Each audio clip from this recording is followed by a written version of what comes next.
Appreciate you clicking on this video. I just got done watching Aquaman 2 and the Lost Kingdom, and with this sequel to the billion-dollar hit Aquaman, we follow Arthur King, who is now ruler of Atlantis and a father. Everything seems to be going just fine in his life until Black Manta steps back in holding the Black Trident, forcing Aquaman to team up with his once enemy brother Orm in hopes to save Atlantis and his family. That's all. Pretty much without any spoilers, so you guys, this will be a spoiler-free review.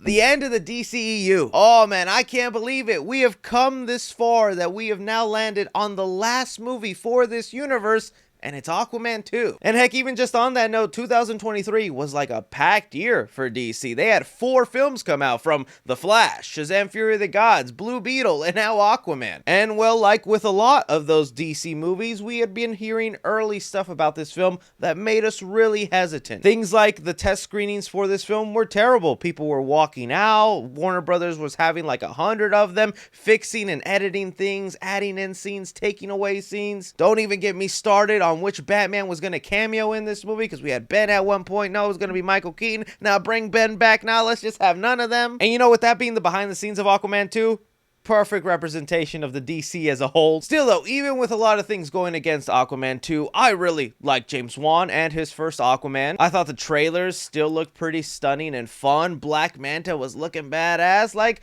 I was gonna put all those reservations aside and go, the movie can't be that bad, guys. Y'all are exaggerating. Come on now. So, having gone in, sat down, and checked out the film, yeah, it is not that bad. Now, don't get me wrong, there are flaws for sure, and there's going to be things in here that rub people the wrong way, but overall, I found this to be a pretty entertaining sequel for the first Aquaman. I mean, the best way I can describe Aquaman 2 and the Lost Kingdom is like, it's a Saturday morning cartoon. And I mean that in more positive ways than negative. It's got a lot of vibrant colors, stunning visuals. The energy attached to it, along with it being a little bit more silly than the first movie, makes for an entertaining watch. James Wan tried to go for more of a campy approach here, and campy is sometimes used negatively, but when done right, campy can be a lot of fun, and I feel like James Wan does have a handle on that at times. I mean, look at Malignant. Pretty campy horror movie, and I really love that movie. But in the comic book world, think of something like Sam Raimi's trilogy.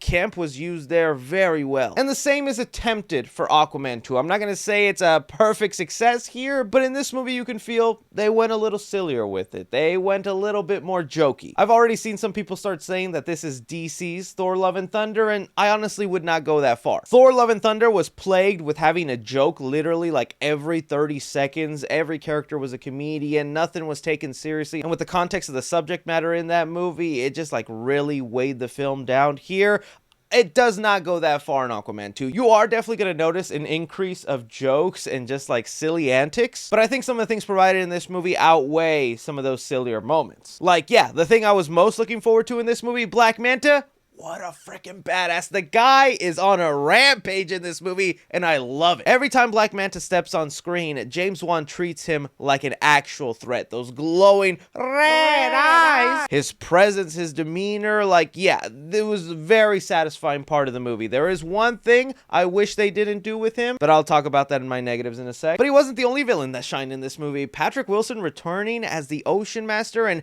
having to have this team up with his brother, I was honestly pretty scared of how that relationship would go down, and I thought that was what was contributing to a lot of the negative reactions early on for Aquaman 2.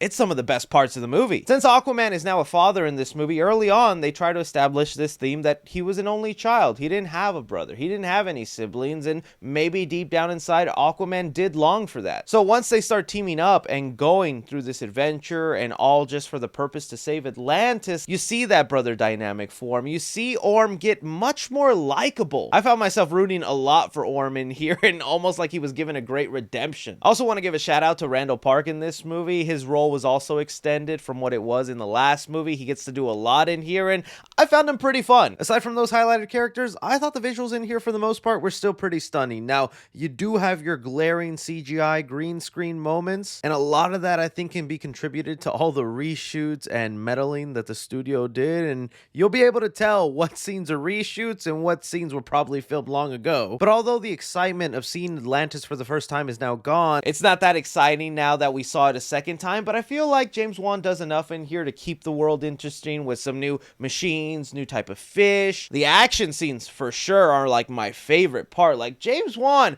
As great of a horror director as he is, the man knows how to direct some action scenes. Every time Aquaman battles Black Manta or any other character in here, oh man, my eyes are just wide open going, yes, this is that comic book flavor fight scene action I love. And I think those positives right there are going to be enough for people to actually walk away pretty happy with this movie, be okay with it. I don't know if it'll ever be anybody's favorite DC movie, but I don't think this could really be anybody's least favorite. I don't think it's really that bad, but let me get into my mixed things and negatives I had for Aquaman 2. Starting with the elephant in the room, I know a lot of people are going to be curious about how they handled Mara in there with the Amber Heard situation, and I'm going to be completely honest with you, unless you are actually aware of the behind the scenes drama and that maybe this is an actor that Warner Brothers would rather have less screen time and not promote all that much because she was barely in the trailers and she's the mother of the child in this movie. If Warner Brothers actually went in there and tweaked her scenes down and removed them as minimal as possible, I don't feel it is that noticed unless you're literally looking for it. Now, with that said, there is a lot more Mara than I was expecting with a lot of the hate she gets and the way people were saying that she was just going to have like zero screen time in this movie.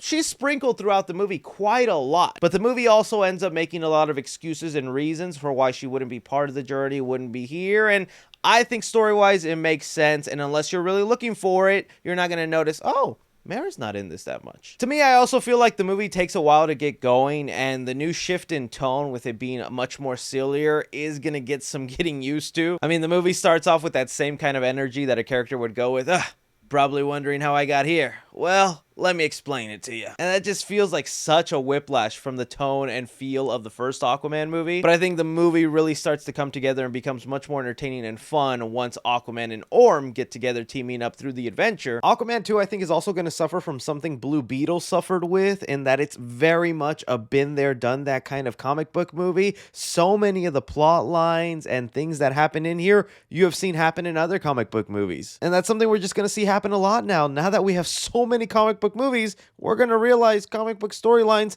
tend to repeat a lot. I mentioned I did have a negative with Black Manta, as badass and awesome as he was in the movie. Like, yes, he definitely carried the film. The way they go about enhancing his powers and stuff, I like it. It makes sense. He's just a human. He needs a way to fight a god, Aquaman, right? As the course of the movie progresses, the Black Trident becomes more of a thing that, like, possesses him and strips him away of his personality, which I think really hinders what makes Black Manta awesome. Like, early on, his interaction with Aquaman in this movie had me dying, and I just wanted more of that Black Manta personality being thrown on to Aquaman. I don't want to exactly give away the joke, but there is something that Black Manta says to Aquaman early on in the movie that I thought was so great. But unfortunately, he loses a lot of that personality, and the Trident makes him more of just like a typical bad guy, just like, I'm possessed, evil, mad, I gotta do this thing. I also do think there are going to be some people who get annoyed and roll their eyes to the theme of this movie because it very much plays on climate change. And it's not even just like a one sentence or just like a metaphor you can look into. It's something that the movie will remind you every other scene. They'll bring up climate change and the world getting hot, and it's stuff that I do think is important and I believe in. I think it's